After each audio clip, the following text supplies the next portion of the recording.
Good morning students. In the last class we have discussed about the wave nature of electromagnetic radiation कि electromagnetic radiation जो है wave की तरह behave करता है। आज हम पढ़ेंगे particle nature of electromagnetic wave. ऐसी कौन कौन से नए कंसेप्ट आए जिससे हमको ये पता चला कि जो इलेक्ट्रोमैग्नेटिक रेडिएशन है वो पार्टिकल की तरह बिहेव करता है ना। तो सबसे पहला जो कंसेप्ट आया वो है black body radiation. Black body radiation जो है एक ऐसा टॉपिक था, जो एक ऐसा कंसेप्ट था जिसको वेव नेचर जो है फुलफिल नहीं कर पाया, इसलिए पार्टिकल नेचर आया इलेक्ट्रोमैग्नेटिक का। ठीक है, तो ब्लैक बॉडी रेडिएशन पढ़ने से पहले मैं आपको कुछ और चीज़ें बताना चाहती हूँ।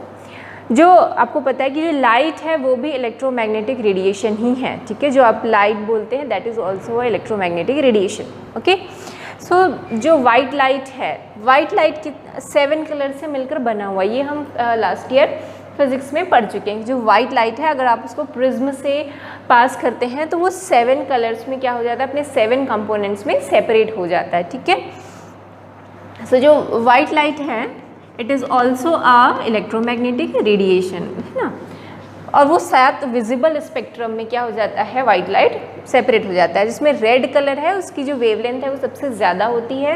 रेड कलर की वेवलेंथ होती है 620 to 700 नैनोमीटर, और जो इंडिगो या वॉयलेट कलर है उसकी वेवलेंथ सबसे कम होती है, इट इज़ 380 to 450 नैनोमीटर। ठीक है, अलग अलग वेवलेंथ है ना, ये जो कलर्स हैं सबकी अलग अलग वेवलेंथ है। जो वेवलेंथ सबकी अलग होती है, लाइक यूवी रेस की अलग वेवलेंथ है, गामा रेस की अलग है, जो रेडियो वेव्स हैं सबकी अलग अलग वेवलेंथ है। और वेवलेंथ को हम एक साथ मिला के जो लिखते हैं उसको हम क्या बोलते थे, स्पेक्ट्रम, है ना। तो ये विजिबल स्पेक्ट्रम है, जो लाइट हमको दिखती है उसकी स्पेक्ट्रम है रेड कलर से लेकर इंडिगो कलर तक का। ठीक है, तो ये हम पिछले साल पढ़ चुके हैं कि जो वाइट लाइट है ये 7 कलर से मिलकर बना होता है। ठीक, अब हम आते हैं कि मैटर और लाइट का जब इंटरेक्शन होता है तो क्या है, मतलब जब मैटर के ऊपर लाइट रेस पड़ती है, वाइट लाइट रेस पड़ती है तो क्या होता है। ठीक है, जैसे इस मैटर पे अगर वाइट लाइट पड़ रही है तो क्या होगा, उसकी कुछ कम वाइट लाइट में अलग अलग वेवलेंथ होते हैं। जैसे मैंने बताया ना, कुछ रेड कलर के वेवलेंथ होते हैं, कुछ येलो ब्लू अलग अलग कलर के वेवलेंथ होते हैं। तो जब अलग अलग वेवलेंथ की लाइट किसी मैटर पे पड़ती है तो वो मैटर क्या करता है, कुछ वेवलेंथ को वो एब्जॉर्ब कर लेता है, अपने में एब्जॉर्ब कर लेता है, कुछ वेवलेंथ को वो रिफ्लेक्ट कर देता है और कुछ वेवलेंथ को ट्रांसमिट कर देता है। ट्रांसमिट मतलब अपने से पास कर देता है। ठीक है, कुछ वेवलेंथ की लाइट उससे पास हो जाती है। जैसे ये है, ये एक सपोज मैटर, इस पर जब लाइट पड़ती है तो कुछ लाइट को ये क्या कर रहा है, एब्जॉर्ब कर रहा है, कुछ लाइट को ये रिफ्लेक्ट कर देता है, मतलब यहाँ से पड़ रही है यहाँ से रिफ्लेक्ट हो रही है, कुछ लाइट को अपने से ट्रांसमिट कर देता है। ठीक है, जिस कलर को वो रिफ्लेक्ट करता है ऑब्जेक्ट उसी कलर का या वो मैटर उसी कलर का दिखाई देता है। जैसे सपोज यहाँ ग्रीन कलर दिख रहा है, इसका मतलब ये क्या कर रहा है, ग्रीन कलर को रिफ्लेक्ट कर रहा है। तो जो कोई भी मैटर जिस कलर का दिखाई देता है वो क्या करता है, उसी कलर को रिफ्लेक्ट कर रहा होता है। क्लियर हुआ। जो अगर किसी मैटर पे लाइट्स पड़ती हैं, है ना, अलग अलग वेवलेंथ की यहाँ पर लाइट पड़ रही है तो क्या करता है, कुछ लाइट रेस कुछ वेवलेंथ को एब्जॉर्ब कर लेता है, कुछ को रिफ्लेक्ट और कुछ को ट्रांसमिट। एब्जॉर्ब मतलब अपने में सोख लेना, ठीक है। रिफ्लेक्ट मतलब उसको रिफ्लेक्ट कर देना। I think you people understand the word meaning of reflect. तो जिस कलर को, जिस वेवलेंथ की कलर को वो रिफ्लेक्ट करता है वो उसी कलर का दिखाई देता है। इतना समझ में आया मैटर और लाइट का इंटरेक्शन। अब हम देखते हैं जब हम किसी ऑब्जेक्ट को गर्म करते हैं तो क्या होता है। ठीक, आपने देखा होगा, आप लोहे की रॉड है सपोज, उसको जब हम गर्म करते हैं तो क्या होता है, पहले तो उसका कुछ कलर चेंज नहीं दिखता, पर जैसे जैसे गर्म करते जाते हैं वो येलो, ऑरेंज, फिर एकदम रेड कलर का दिखने लगता है। और बहुत ज़्यादा गर्म करो ना तो वाइट हो जाएगा, और गर्म करेंगे ना आप उसको तो वो ब्लू कलर का दिखाई देने लगेगा। बहुत ज़्यादा अगर हॉट कर दें तो वो जो रॉड है वो ब्लू कलर का दिखाई देना पड़ेगा। इसका मतलब क्या है कि जब हम किसी बॉडी को गर्म करते हैं तो वो एनर्जी रेडिएट करता है, कुछ इलेक्ट्रोमैग्नेटिक कुछ रेडिएशन इमिट करता है। रेडिएशन क्या होता है, एनर्जी होता है। ठीक है ना, तो जब हम किसी बॉडी को हीट करते हैं तो वो कुछ रेडिएशन इमिट करता है। जैसे कि मैंने बताया कि लोहे को जब हमने गर्म किया तो उसने रेड कलर इमिट किया, फिर आखिरी में ब्लू कलर इमिट किया। तो जब किसी बॉडी को गर्म किया जाता है तो वो कुछ रेडिएशंस इमिट करता है। ओके, तो जैसे एक बॉडी है उसको मैं गर्म कर रही हूँ, वो अलग अलग जितने भी वेवलेंथ है, जितने भी पॉसिबल वेवलेंथ है उसकी सारी रेडिएशंस इमिट करता है। ठीक है, बहुत सारी अलग अलग रेडिएशंस इमिट करता है, हर एक वेवलेंथ की जितनी भी पॉसिबल वेवलेंथ है सबकी रेडिएशंस इमिट करता है। फिर आप बोलेंगे फिर वो पर्टिकुलर एक ही कलर का क्यों दिखाई देता है? ऐसा इसलिए क्योंकि उस पर्टिकुलर वेवलेंथ को वो ज़्यादा अमाउंट में इमिट करता है। जैसे मैं आयरन रॉड की बात करूं तो वो रेड कलर का जो वेवलेंथ है उसका अमाउंट बहुत ज़्यादा है, उसको वो ज़्यादा अमाउंट में इमिट कर रहा है। बाकी जितने भी कलर्स हैं उनकी लाइट को वो कम अमाउंट में इमिट कर रहा है, पर जो रेड कलर है उसकी जो वेवलेंथ है उसको ज़्यादा अमाउंट में इमिट कर रहा है। तो ज़्यादा अमाउंट को हम बोलते हैं इंटेंसिटी ऑफ दैट वेवलेंथ। ठीक है, उस वेवलेंथ की जो इंटेंसिटी है वो ज़्यादा है। जब हम आयरन रॉड को गर्म कर रहे हैं तो जो रेड कलर आ रहा है इसका मतलब ये है, वैसे तो वो बहुत अलग अलग वेवलेंथ को इमिट कर रहा है रेडिएशंस को, बट वो रेड कलर का जो वेवलेंथ है उसका इंटेंसिटी ज़्यादा है। ठीक है, तो जब हमने किसी भी बॉडी को गर्म किया और वेवलेंथ और इंटेंसिटी में प्लॉट किया तो जो लोअर वेवलेंथ है उनको वो कम अमाउंट में क्या किया, इमिट किया। पर जैसे जैसे हमने थोड़ी देर बाद देखा कि कुछ वेवलेंथ, कुछ पर्टिकुलर वेवलेंथ है उसको वो ज़्यादा अमाउंट में इमिट करता है, उसको बोलते हैं हम लोग लैम्डा मैक्स। उसके बाद फिर जैसे जैसे वेवलेंथ बढ़ते जाता है उसकी इंटेंसिटी कम होती जाती है। तो किसी पर्टिकुलर वेवलेंथ को वो ज़्यादा अमाउंट में क्या करता है, इमिट करता है, उस वेवलेंथ को वो ज़्यादा अमाउंट में इमिट करता है। जैसे मैंने यहाँ पर दिखाया कि जो बॉडी है ना उसको हम गर्म कर रहे हैं तो वो 700 नैनोमीटर का जो वेवलेंथ है उसको ज़्यादा अमाउंट में रेडिएट कर रहा है सपोज। ठीक है, तो इसका कलर कौन सा दिखाई देने का, कौन सा कलर इमिट करने लगेगा, ये रेड कलर इमिट करने लगेगा, क्योंकि 700 नैनोमीटर मीन्स कौन सा कलर हो गया, रेड कलर हो गया। ठीक है, तो इससे पता चलता है कि जब हम किसी भी ऑब्जेक्ट को गर्म करते हैं वो सारे वेवलेंथ, जितने भी वेवलेंथ है, सपोज यहाँ से 0 से लेकर 1200 तक ही वेवलेंथ हमको मालूम है, तो वो सारे वेवलेंथ को क्या करता है, वो सारी वेवलेंथ की लाइट्स को इमिट करता है। पर दिखता कौन सा कलर है, जो ज़्यादा अमाउंट में, जिस कलर का वेवलेंथ ज़्यादा अमाउंट में इमिट हो रहा है वो उसी कलर का दिखाई देने लगता है। ठीक है, तो ये हुआ plot between wavelength and intensity. तो किसी भी ऑब्जेक्ट को गर्म करते हैं तो वो यही प्लॉट को फॉलो करता है। ये हमने एक्सपेरिमेंटली देखा, एक्सपेरिमेंट जब हमने किया तो हमने देखा कि वैसे तो वो हर एक वेवलेंथ की लाइट को इमिट करता है, बट किसी पर्टिकुलर वेवलेंथ की लाइट को वो ज़्यादा इमिट करता है और वो उसी कलर का दिखाई देने लगता है। ठीक है, समझ में आ गया क्या बोल रहे हैं? किसी भी बॉडी को जब हम हीट करते हैं तो वो अलग अलग वेवलेंथ की रेडिएशंस इमिट करता है। ठीक है, आप जैसे मैंने एग्जाम्पल दिया आयरन रॉड का, है ना, तो किसी भी बॉडी को आप हीट करो वो अलग अलग वेवलेंथ की लाइट को इमिट करता है, रेडिएशंस इमिट करता है, पर किसी पर्टिकुलर वेवलेंथ को वो ज़्यादा अमाउंट में इमिट करता है तो वो उसी कलर का दिखाई देने लगता है, और उससे जो कम है, उससे ज़्यादा है, उनको वो कम अमाउंट में इमिट करता है तो वो उस कलर का दिखाई नहीं देता। समझ में आ गया? अब हम चलते हैं ब्लैक बॉडी क्या होती है।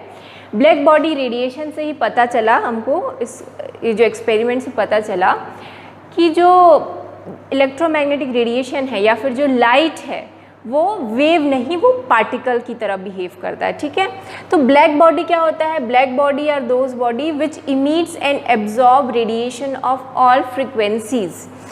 जैसे मैंने यहाँ पर आपको बताया कि अगर कोई मैटर है तो वो कुछ लाइट को एब्जॉर्ब करता है, कुछ को रिफ्लेक्ट, कुछ को ट्रांसमिट, पर जो ब्लैक बॉडी है वो क्या करता है? ब्लैक बॉडी जो है वो जितनी भी उस पर वेवलेंथ की, जैसे सपोज ये ब्लैक बॉडी है तो जितनी भी वेवलेंथ की लाइट्स आ रही हैं उस पर, अलग अलग वेवलेंथ की रेडिएशंस आ रही हैं इस ब्लैक बॉडी पे, वो सबको क्या करेगा? एब्जॉर्ब कर लेता है, उसको हम बोलते हैं ब्लैक बॉडी। और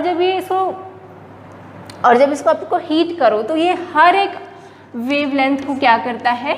इमिट करता है। ठीक है, तो ये जितनी भी वेवलेंथ इसलिए वो ब्लैक कलर का क्यों दिख रहा है? क्योंकि जितनी भी अलग अलग फ्रिक्वेंसी की लाइट आ रही है, अलग अलग वेवलेंथ की जितनी भी रेडिएशन ब्लैक बॉडी में पड़ रही है वो सबको क्या कर दिया है? एब्जॉर्ब कर लिया, इसलिए वो ब्लैक कलर का दिखने लगा। तो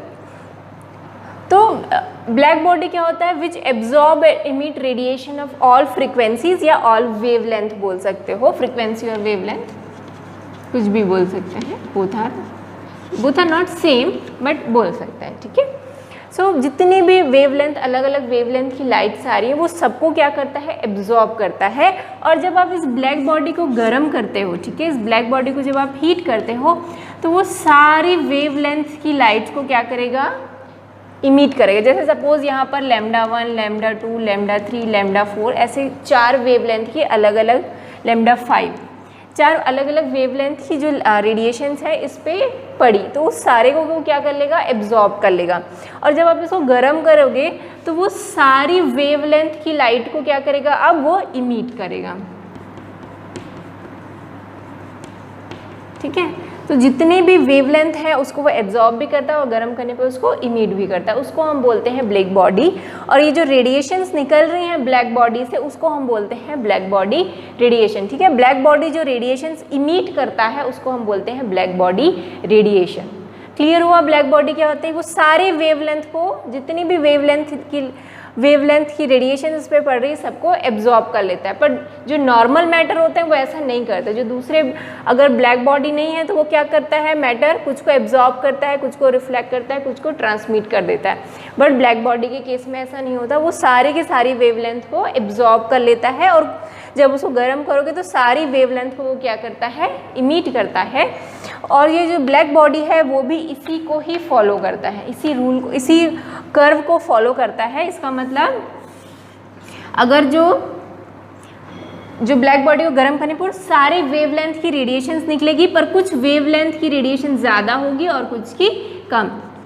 ठीक है, ये वेवलेंथ है और ये इंटेंसिटी है, इसको आई बोल सकते हैं। ठीक है, तो कुछ वेवलेंथ की इंटेंसिटी ज़्यादा रहेगी, कुछ वेवलेंथ की इंटेंसिटी कम रहेगी। ठीक है, समझ रहे हैं ना? सपोज λ3 जो वेवलेंथ है ये λ3 है, सपोज ये λ1, ये λ2। सो λ3 की फ्रिक्वेंसी, इंटेंसिटी जो λ3 है उसकी इंटेंसिटी ज़्यादा है, बाकी सारे भी वेवलेंथ निकल रहे हैं पर उनकी इंटेंसिटी क्या है, कम है। ये λ4 है, सपोज ये λ5 है। ठीक है, तो ये जो ब्लैक बॉडी है रेडिएट तो हर एक वेवलेंथ को कर रहा है, बट किसी पर्टिकुलर वेवलेंथ को वो ज़्यादा अमाउंट में रेडिएट कर रहा है, किसी को कम अमाउंट में रेडिएट कर रहा है। तो ये हुआ ब्लैक बॉडी रेडिएशन। समझ में आ गया ब्लैक बॉडी रेडिएशन? ये तो हमने एक्सपेरिमेंटली निकाला, ये कर्व जो हमने कैसे निकाला, एक्सपेरिमेंट करके। बट अगर जब हम थ्योरेटिकल वैल्यू निकालते हैं, मतलब फॉर्मूला वगैरह, अगर हमने इलेक्ट्रोमैग्नेटिक जो रेडिएशन है उसको वेव माना और वेव मान के हमने एक फार्मूला डिराइव किया और उस फार्मूले को जब रख के हम इंटेंसिटी और वेवलेंथ का ग्राफ खींचते हैं ना, थ्योरेटिकल ग्राफ, तो थ्योरेटिकल ग्राफ कुछ ऐसा आता है। This is the theoretical graph. ठीक है, प्रैक्टिकली ऐसा आता है। प्रैक्टिकली मतलब जब हम प्रैक्टिकल करके किए परफॉर्म और इंटेंसिटी और वेवलेंथ में ग्राफ खींचे तो ये वाली ग्राफ आई। प्रैक्टिकल चीज़ें ज़्यादा सही होती है, और जब थ्योरेटिकल किया उसको है ना फॉर्मूला वगैरह में वैल्यू पुट करके जब हमने ग्राफ खींचा तो इंटेंसिटी और वेवलेंथ में ये ग्राफ आया। ठीक है, हमने क्या माना है इस थ्योरी में कि इलेक्ट्रोमैग्नेटिक रेडिएशन को हमने क्या मान लिया है, वेव मान लिया है। तो जब हम वेव मान के डिराइव करते हैं तो देखो थ्योरेटिकल और प्रैक्टिकल में बहुत ज़्यादा डिफरेंस आता है। इसका मतलब है कि इलेक्ट्रोमैग्नेटिक जो रेडिएशंस है यहाँ पर वेव की तरह बिहेव नहीं कर रहे हैं, तो किसकी तरह बिहेव कर रहे हैं, तो फिर प्लांक पिक्चर में उन्होंने कहा कि जो ब्लैक बॉडी रेडिएशन है इसको हम ये करके समझेंगे कि जो इलेक्ट्रोमैग्नेटिक रेडिएशंस हैं वो वेव्स नहीं, वो क्या है, पार्टिकल्स हैं। ठीक है, समझ में आ रहा है क्या बोलना चाह रहे हैं? ब्लैक बॉडी क्या होता है समझ में आया? जितनी भी अलग अलग वेवलेंथ की लाइट उस पर पड़ रही है वो सबको क्या करेगा, एब्जॉर्ब कर लेता है, और जब उसको हीट किया जाए तो वो सारी वेवलेंथ की लाइट को क्या करेगा, वो रेडिएट भी करेगा। ठीक है, कुछ वेवलेंथ को वो ज़्यादा अमाउंट में रेडिएट करता है, कुछ को कम अमाउंट में रेडिएट करता है, ऐसा प्रैक्टिकली पाया गया। बट जब हमने इलेक्ट्रोमैग्नेटिक रेडिएशंस को वेव मान के फॉर्मूला डिराइव किया और थियोरेटिकल वैल्यूज़ निकाल के ग्राफ प्लॉट किया तो हमको ग्राफ इस तरीके से मिला, जो कि प्रैक्टिकल से बिल्कुल अलग था। देखो यहाँ तक तो ऑलमोस्ट सेम ग्राफ मिल रहा है, पर लोअर वेवलेंथ के लिए ग्राफ में बहुत ज़्यादा चेंजेस हैं।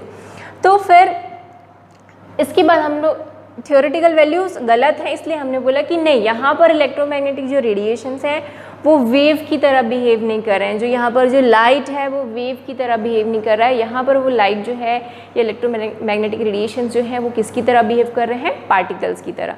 फिर प्लांक आए, प्लांक ने फिर अपना कॉन्सेप्ट दिया जिसको हम बोलते हैं क्वांटम थ्योरी ऑफ प्लांक, उसको पढ़ते हैं हम लोग। इतना समझ में आ गया, ठीक है, क्या बोल रहे हैं, समझ में आ गया ना इतना।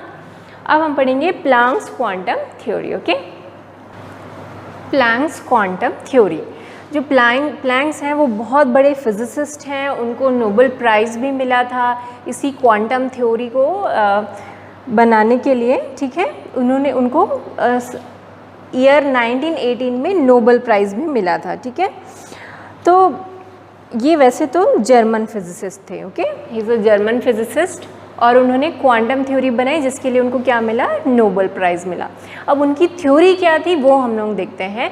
सो प्लांक बोलते हैं कि जो इलेक्ट्रोमैग्नेटिक रेडिएशंस हैं, जो लाइट है, वो वेव की तरह बिहेव नहीं करते, वो पार्टिकल्स की तरह बिहेव करते हैं। जैसे कोई लाइट आ रही है, ठीक है, सो लाइट में इस तरीके से ना पैकेट्स ऑफ एनर्जी होते हैं। जो लाइट है या इलेक्ट्रोमैग्नेटिक रेडिएशन है वो किससे मिलकर बना है, इस तरीके से पैकेट्स ऑफ एनर्जी, बहुत सारे उसमें क्या होते हैं, पैकेट्स ऑफ एनर्जी होते हैं। तो सपोज ये 500 हर्ट्ज का सपोज लाइट रेज आ रहा है, तो उसमें क्या होंगे, बहुत सारे पैकेट्स ऑफ एनर्जी होंगे, ठीक है। सो प्लांक्स ने क्या कहा कि जो लाइट है या इलेक्ट्रोमैग्नेटिक रेडिएशंस हैं, they are made up of packets of energy. Packet energy के पैकेट से बना हुआ है। अगर पैकेट्स बोलें तो उसको हम बोलते हैं क्वांटा। उसको क्या नाम दिया उन्होंने, क्वांटा। क्वांटा जो है प्लूरल है। अगर बहुत सारे पैकेट्स बोलें तो उसको क्वांटा बोलते हैं, और अगर हम एक पैकेट की बात करें तो उसको बोलते हैं क्वांटम, ठीक है। जैसे यहाँ पर क्या है, क्वांटा है, दीज आर कॉल्ड क्वांटा, क्योंकि बहुत सारे पैकेट्स हैं। पर अगर एक पैकेट की बात करूँ तो उसको हम क्या बोलेंगे, क्वांटम। समझ में आया।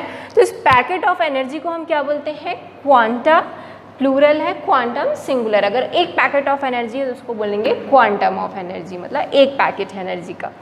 तो उसने क्या बोला प्लांक्स ने कि जो लाइट है it is made up of packets of energy, और उसका नाम उसने क्या दिया, क्वांटम, या फिर क्वांटा फॉर प्लूरल। और ये जो क्वांटम है इसकी एनर्जी क्या होती है, एक पैकेट की एनर्जी जो है वो इक्वल होती है h/ν के, ठीक है। जो अब quantum of energy, packets of energy, मतलब उसमें कुछ तो अमाउंट में एनर्जी होगा। कितना एनर्जी होगा, हर एक पैकेट्स में कितने एनर्जी है, तो उसने बोला हर एक क्वांटम में कितनी एनर्जी है, h/ν। समझ में आ रहा है क्या बोल रहे हैं।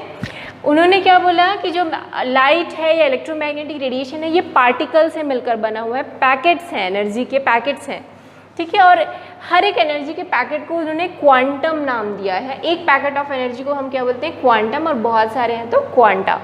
अब इस पैकेट जो है, एनर्जी का जो पैकेट है उसमें कितनी एनर्जी होती है, h/ν, जहाँ पर न्यू क्या है, फ्रिक्वेंसी है, जिसकी यूनिट क्या होगी, हर्ट्ज या फिर पर सेकेंड होगी इसकी यूनिट। और h को बोलते हैं प्लैंक्स कांस्टेंट, क्योंकि ये जो फॉर्मूला है ये प्लैंक ने दिया था, तो इसको हम बोलते हैं प्लैंक कांस्टेंट, जिसकी वैल्यू, क्योंकि ये कांस्टेंट है तो इसकी वैल्यू फिक्स होती है 6.626 × 10⁻³ जूल सेकेंड, ये उसकी यूनिट होती है, ठीक है। तो ये प्लैंक कांस्टेंट है और ये उसकी वैल्यू है। जब हम न्यूमेरिकल सॉल्व करेंगे, कुछ प्रॉब्लम सॉल्व करेंगे तो ये वाली वैल्यू यूज़ करेंगे, ठीक है। So this is the energy in each quantum. हर एक क्वांटम में कितनी एनर्जी होती है, h/ν। क्योंकि ये एनर्जी है तो इसकी यूनिट या तो जूल होती है या फिर होती है इलेक्ट्रॉन वोल्ट, ठीक है। स्मॉल ई कैपिटल वी लिखते हैं, इलेक्ट्रॉन वोल्ट। तो ये है इसकी यूनिट ई की, ठीक है। एनर्जी की यूनिट हमने पढ़ा है क्लास 9-10 में, एनर्जी का यूनिट होता है जूल, और इलेक्ट्रॉन वोल्ट भी हो सकता है, ठीक है। इतना क्लियर हुआ कि प्लांक्स ने क्या कहा। सो this is the Planck's quantum theory. उसने बोला कि जो इलेक्ट्रोमैग्नेटिक रेडिएशंस हैं या जो लाइट है वो वेव की तरह नहीं, पार्टिकल की तरह बिहेव करती हैं, और जो रेडिएशंस हैं, इलेक्ट्रोमैग्नेटिक रेडिएशंस हैं या फिर लाइट है, वो पैकेट्स ऑफ एनर्जी से मिलकर बना हुआ है। और उसने इस पैकेट ऑफ एनर्जी का नाम क्या दिया, क्वांटम। और हर एक क्वांटम में कितनी एनर्जी होती है, h/ν, where h is the Planck constant, ν is the frequency. सबकी यूनिट्स याद होनी चाहिए, बहुत ज़रूरी है, ठीक है। पर आज जो मॉडर्न है, मॉडर्न केमिस्ट्री है, उसमें हम मानते हैं कि जो वेव्स हैं, इलेक्ट्रोमैग्नेटिक रेडिएशंस हैं, sometime they behave as a waves and sometime they behave as a particle. समझ में आया। हम अभी ये दोनों डुअल नेचर ऑफ बोलते हैं, इसी को बोलते हैं dual nature of electromagnetic radiations कि sometime it behave as a wave, sometime it behave as a particle. So Planck ने क्या कहा समझ में आया, प्लांक ने बोला कि जो लाइट है वो पार्टिकल है, लाइट या फिर इलेक्ट्रोमैग्नेटिक रेडिएशन दोनों ही एक हैं, ठीक है। तो वो जो लाइट है पार्टिकल से मिलकर बना हुआ है, वो पार्टिकल है उसका नेचर।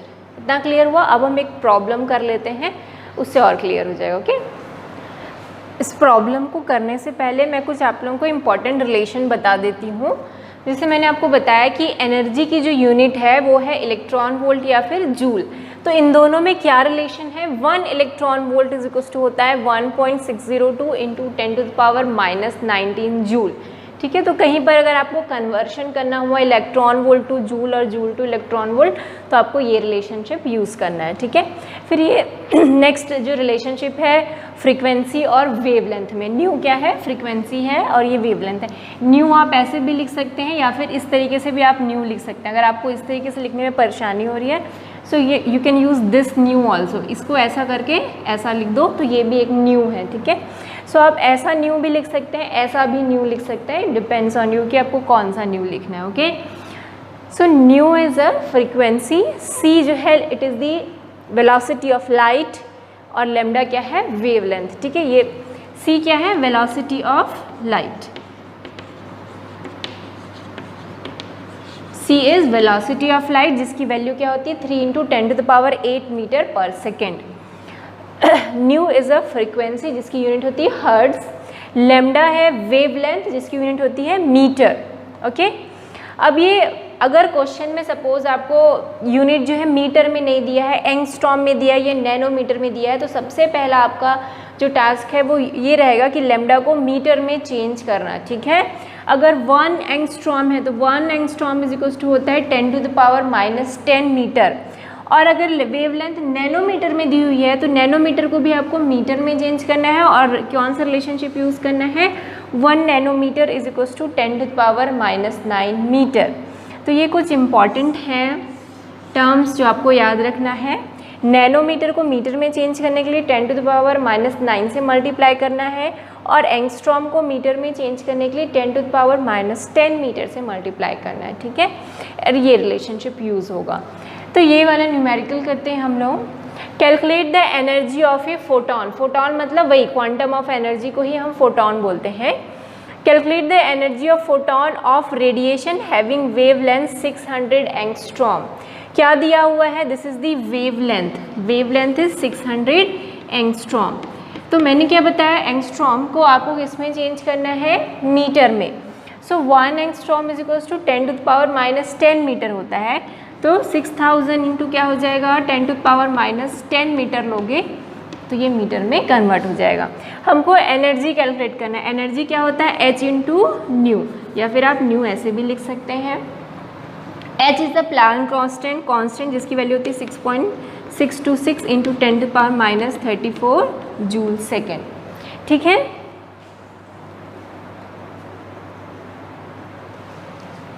6 to 4 भी लिख सकते हैं, 6 to 6 भी ठीक है, चलो। H ये हो गया। अब हमको किसकी वैल्यू पता करनी है, न्यू की, फ्रीक्वेंसी की। फ्रीक्वेंसी इज इक्वल टू क्या होता है, C बाई लेमडा। तो C कितना है, C की वैल्यू तो फिक्स है 3 × 10⁸। लेमडा कितना गिवन है आपको, लेमडा है, this is the lambda 6000 into 10⁻⁻10, this is lambda. Clear हो गया ना, क्या कर रहे हैं हम लोग को क्या फाइंड करना है, energy. Energy is equal to होता है H into nu. H is a Planck constant जिसकी वैल्यू फिक्स्ड है। प्लांक कांस्टेंट की वैल्यू क्या होती है, 6.626 या फिर 625। आपकी बुक में 5 दिया है शायद, एक बार मैं चेक कर लेती हूँ, 6 to 6 ही दिया है, सॉरी।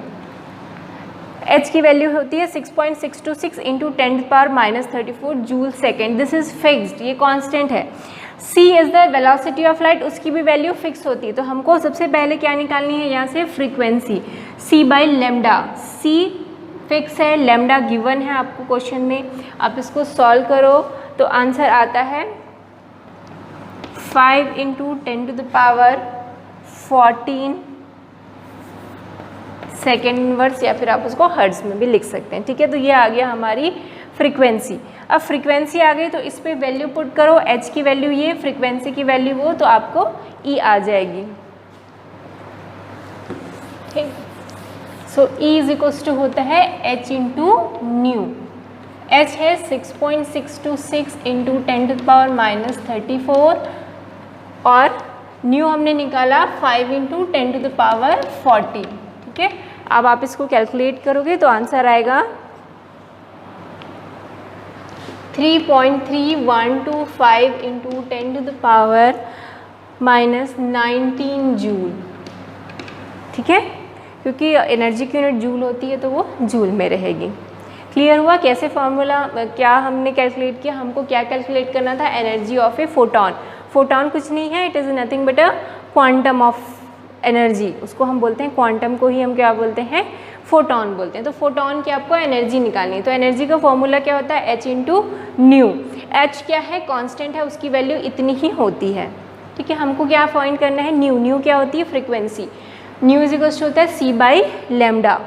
ठीक है, c बाई लैम्डा। c क्या है, वेलोसिटी ऑफ लाइट जो होता है 3 इंटू 10⁸ मीटर पर सेकेंड। लैम्डा आपको दिया था 6000 एंगस्ट्रॉम, हमने पहले एंगस्ट्रॉम को किस में चेंज किया, मीटर में चेंज किया और उसके बाद वैल्यू पुट किया, तो हमारी फ्रीक्वेंसी आ गई। उसके बाद हमने यहाँ पर h इंटू न्यू में फॉर्मूले में वैल्यू पुट किया तो हमारी एनर्जी की वैल्यू आ गई।